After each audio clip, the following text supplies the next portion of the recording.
Hello, welcome to Successful Tradings. The last week of January 2021 will forever be known for the short squeeze. So in today's videos, we want to take a look at defining for you what a short squeeze in stock market is.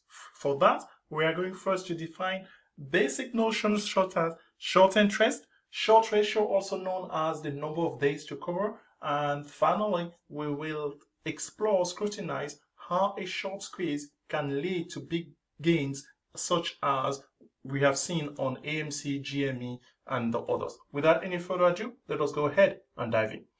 All right, folks. Wow, a short squeeze in stock. Let's start from the beginning for really basic concepts on here. So for that, let's go to one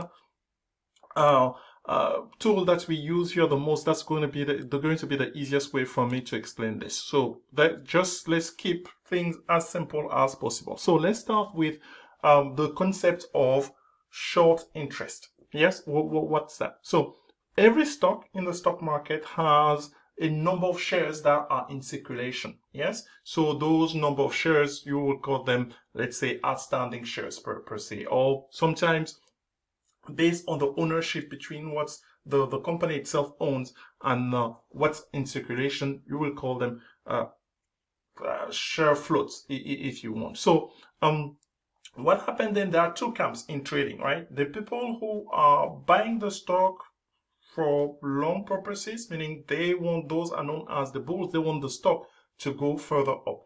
Then there are short sellers. Short sellers, let's take a look because that's where this whole thing starts. So let's define it on here. What are short sellers? Short sellers are people who do not own the stock to start up the position. But what they will do, they will go and borrow that stock from somebody who owns it. So let's say they say, hey, let me borrow 100 shares at a given price. Let's say $10. Okay, so that's like a loan, if you will. So they will take those shares and then sell them in the market. The whole enterprise, the whole idea is that, hey, they borrow something at $10. They think that that stock's going to go lower. Why? That's very important. We need to talk about that in a bit. Let's finish this first. So that stock they borrowed at $10, they hope they sell it in the market. If it's the going price is at $10, they hope that as time passes by, how long, it depends on the patience. It could be a week, could be a month. Then that stock will be going down. So let's say that stock goes down to $5. Yeah. So they borrow something at $10. Now, let's say a week later, the stock is trading at $5. They can then go buy that stock because in the starting point, they didn't spend a penny. But now they can go spend $5, buy that stock for $5. In their case, this is a stock that they shorted at $10, so that's a difference of $5. So they put $5 in their pockets as the profit and return the share to the person that borrowed it. That's how short selling works. So let's now talk about why the short sellers they do that. This is solely based on because they think that the fundamental of those companies does not justify such a price. Let's say the $10 that they shorted the stock as. That's always the premise. So Andrew left, who started this whole thing now on GME, and it was as of last weekend, right? A week has passed by, and that model of, hey, you borrow a stock at a given price, you hope for it to go down. It's actually backfired. Why did it backfire? Because there a third party that came in, retails from Reddit, who were actually, when they noticed this, and this is what they did, and how it backfired. This whole short squeeze now to understand this. So, but before we go there, let's actually take a look on here. So we know we talked about, so that's just the premise of it. So we know about the outstanding shares, number of shares in circulation. So the number of shares that are borrowed, right? That are borrowed and sold short in the market, that's the short interest, meaning for a given company here, for instance, for us, we could be reading this. These numbers are not really accurate. So don't go by this, because since this is GameStop, for instance, that we're looking at, same for, let's say, AMC, since there have been a lot of movement over a week time, right? So these numbers, they haven't had the time to really be accurate. So I'm seeing a lot of things on Facebook now. Anybody just coming to say, oh, the short ratio are this, the short. That's why I wanted to make this video, because anybody can put numbers on the trying to push their own agenda, because Normally, per SEC rules, the people who short sell stock, they have a quarter to declare their position on there. And we have heard story of people lying recently because in nowadays, with all of this saga that's going on about short squeeze in stock, if people know that, hey, such and such has a big position in a short interest in the stock, then they can do which that the rated group has been doing. So short interest are the number of shares from the total number of shares available that are sold short. Yeah. So from there, you can have what is called a short float percentage, which is just the ratio of, hey, there are, just keep things simple, right? There are 100 shares in circulation, yeah, or 100,000 shares, let's talk in 100,000 shares in circulation. Let's say 50,000 of them are sold short. That's a short float of 50%. That's just what that means. Now, the number that it's really important is called a short ratio. A short ratio is going to be defined as, okay, we take the total number of shares that have been sold short and divide that by the average volume. Yes, so that number, it's important to traders. Why? Because what it's telling us, it gives an idea how many days it will take for short seller to cover. Covering is the exercise of buying back the stock that was borrowed initially to start the position and sold short. So the higher that number, the better. So typically, people who do this type of thing, looking into this to say, hey, there's an opportunity here for the so-called short squeeze, which we are getting into, is that ratio, the short ratio needs to be 8, 10 or higher. 8, 10 meaning that the number of days that it could take for all of the short float to be covered. So let's say in our case, the 50,000 example that we take. So let's say is the 50,000. Let's bring our calculator here. So let's do this. So 50,000. So we use our example to say outstanding shares or the float. Yeah, outstanding shares. Let's say we just say 100K. Yeah, and then we say short shares, let's say 50K. So that gives us the short float of 50%, half of them. Yeah. So now, what's the daily volume that these stocks trade at? A daily volume in this case. Oh boy! In our example, let's make things tiny just for illustration purposes. So let's say in this case here, if we go and say that, say 10,000 shares, 10K shares are traded in average daily volume. So daily average volume, let's call it here. Yeah. So now the definition of a short ratio, because this is important. This is really what's going to be at the center of short squeeze. Short ratio is going to be average daily volume. Daily average volume. Oops, that's actually this is going to be short interest or short. Yeah, short number of shares shorted, short interest divided by this daily average volume. This gives about the number of days to cover. In our example here, this is going to be 50K divided by 10K. That's going to be 5 in our example. Yeah. So short shares on here are also known as, I don't know, short interest, if you will, in number of shares. They can also express in percentage. Yeah. So in this case, short interest 50%. But the one really ratio that matters is why?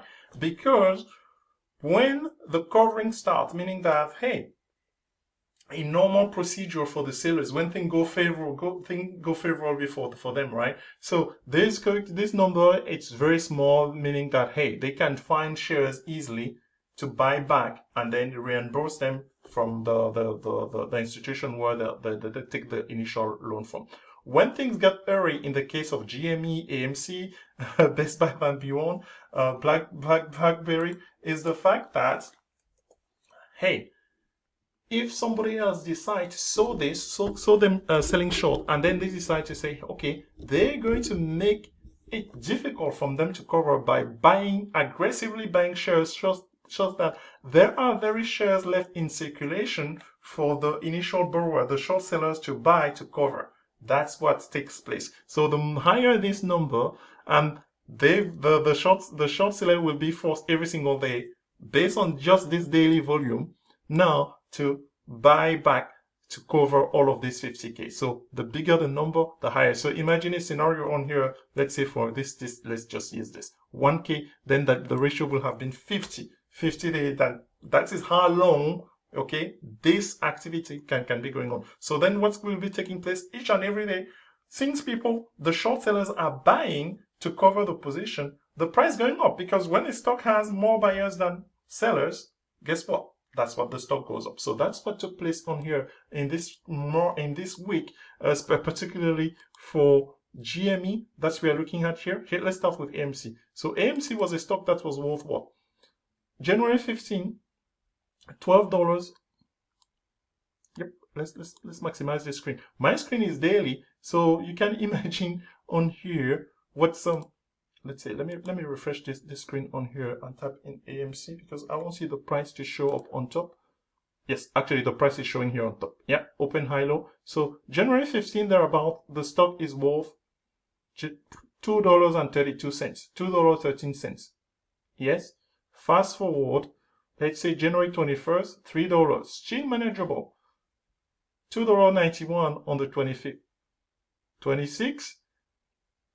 We are trading at $5. The stock has doubled. So now this year, why did it accelerate on here? Because all of a sudden now, let's say people who have shorted this at $2, shorting something at $2. Imagine, or some of them they can maintain a short position for a longest period of time, right? So now all of a sudden they are looking for shares to cover, but since there's this other group that we told you, we say that they are this retail group that are organizing themselves now. They have bought a lot of these shares that are no longer in circulation. So now, in order for the short seller to buy back and reimburse the shares, they are buying at a higher price. Each time that you buy at a higher price, well, we wake up the next day on the 27th, where the stock went from $4.96 close, it's opening at $20.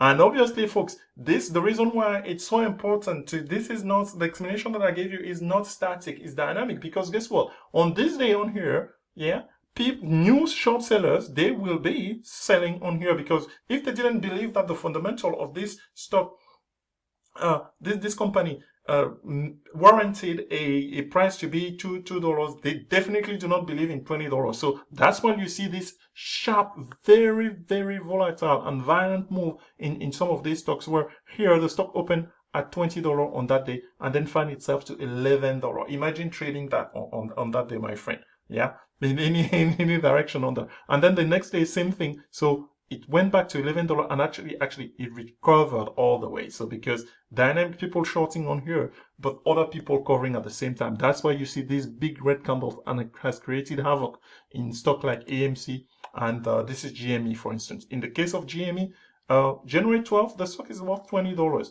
At the end of the year, December 30th, the stock is worth between $19 and $20. Here we go. But starting January 13th, start staying inside the beginning of this, but it was still quiet because $20 to $38, we've seen that before. Then came this past Monday, right? Well, actually Friday the 22nd was really the biggie, because 37 something, 40, Friday, all the way to 76. Okay. We're going on a weekend. How is it going to react on Monday? On Monday, it's opening at 96, post high of 159. 159. Then from there, the week just went crescendo through the movement of short sellers. They need to find the GME stock to cover the short position, since those stocks now they are rare to find. They are rare to be bought. They are forced to buy them at a higher price, definitely by the activities that's going on with the organized retail group out of WSB. They call themselves. So, but from a third party, you and I in this tug war between short sellers and the retail folks, the retail group that's trading against them. Yeah, there people, there was money to be made on here, big money trading this stock. Imagine, let's say you had 400, for 400, why am I going to 400? Let's say, let's bring this here. So let's use an example. So we say that on Friday, the 22nd, right? So Friday, the 22nd of January, the price was about, at some point at the beginning of the day, let's say $40. Yes, we know that late Thursday, and actually in pre-market Thursday, I guarantee you this thing went to $500. I saw that live. Yep, 508 more precisely. So if you use 500 on there, my friend, this is more than 10 times. Let's even say 400. That's 10 times. So 10 times, that means that if you had $1,000 worth of this stock, you turn that in a week time, find more than 10, you turn that into 10K. And vice versa. If you have 10K, you turn that into 100K. This is how much the madness has been going for this stock. So now the question is, how long can this short squeeze in this stock keep going? That is solely a function of this. That's the takeaway that I want to give everybody on here today, meaning the short ratio, meaning if you have to do your due diligence. And again, that is not as easy, folks, because I'm seeing a lot of things being published on Facebook, people pushing their own agenda. If somebody already has a position, let's be here. It's in the interest of those who already have a position, right, for other people to buy. So be wary of anybody who's telling you, oh, go buy AMC stock now because I know for sure that's going to be going up. No, they do not. They do not. They don't know what's going to be taking place in there. Again, why? Because at the same time as the stock going up, guess what? Other people, it will attract brand new short sellers who, let's say, brand new short sellers who shorted at 20. Let's say even those who are losing money through this, they make up some money here. On this day, they shorted at 20, they covered at 11. Yeah, they shorted at 20 here, this was Wednesday, and then the next day they may have covered at 8. So they made some new money. That new money now, they will be using it to cover again. So it's like a vicious circle on here. So the numbers in terms of trying to define what the short ratio is and how many days it's going to take for this thing to cover, we do not know. Nobody knows. None of this value, again, because the short interest, this is something that varying on a daily basis now. The number of share being so short. So really, that's the key takeaway on here. For me, I've advised some of our traders on there to do not push that much risk on it. For us, we trade option. So in this case, we can play arbitrage on this one, meaning that whomever come on top on here, we can set up nice strangles. So a strangle on here, for instance, on this day, stop gapping at $20, and the next day, you can make money on there. And we had traders who made money trading this in both. Let's say overnight here, you took a strangle calls and puts with limited risk. So I can show you an example of such a stock on here in our it has to be a 10 bagger, right? So here's SPCE is another stock like that. Here's a trader who made big money on here. So this trader bought a 10 bagger for Mr. Decisive target. We have talked about this trader is Mr. Andrew, right? 70 cents contract on BBBY, yeah, and turn that start selling them 10 bagger and above from $6 per contract. There's a $6 per contract, folks. In actual money, that's $600. Yeah. So meaning he spent a contract here, an average price of $70, selling them at $600, $700, $950 per contract, $1,000 per contract. There is that opportunity, but definitely be mindful of pouring or thinking that this is easy money to be made or anything. Understand the principle on there and do your due diligence. How much risk that you are putting into this thing. It could last for a while. It has been just 1 week, but again, there are too many moving parts for any one of this stuff to be able for somebody to promise you that, oh, just do this and you are going to make money. I hope you got something out of this video today. Where for us, we wanted to answer the question and provide you an education on short squeeze, how long it can keep going on for GME, AMC, SPCE, BlackBerry, Bed Bath & Beyond, Nokia. There's a full list of them. There are about 20 or so. We created a watch list on here on the other day in our pre-market. You may want to check it out and do your own diligence. We thank you for your time and we'll catch you on the next episode. Until then, bye-bye.